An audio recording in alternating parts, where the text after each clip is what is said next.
छौरी कोन जन्म के बदला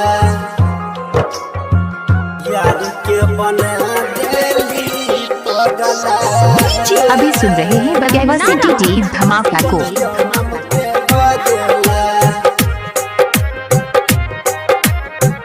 यार के बना देली पगला कोन जन्म के बदला।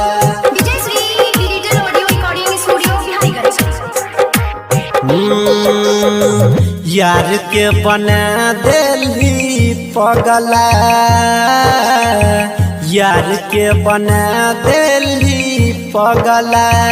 लैछा छौरी कोन जन्म के बदला यार के बना देली पगला। लैछा छौरी कोन जन्म के बदला। कोन जीव जीवन हम अगला कोन जीव जीवन है गया गला। कोन जीव जीवन हम अगला। लैछी छौरी कोन जन्म के बदला यार के बनाई देली पगला। लैछा छौरी कोन जन्म के बदला।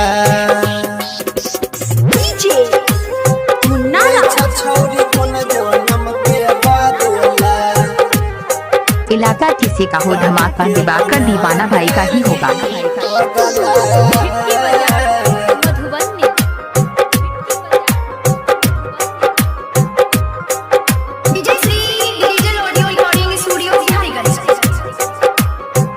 हमर मजबूरी के लैछा ही फायदा तबे तो धके लगेली जान हमरा खैदा धके लगेली जान हमरा खैदा। हमर मजबूरी के लैछा ही फायदा तबे तो धके लगेली जान हमरा खैदा।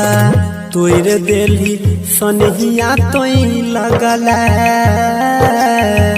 तोर देली सनहिया तो लगला तोर देली सनहिया तोई लगला। लैछा छौरी कोन जन्म के बदला यार के बना देली पगला। लैछा छौरी कोन जन्म के बदला। लैछा छौरी कोन जन्म के बदला। यूपी बिहार में छा गया है डीडी धमाका।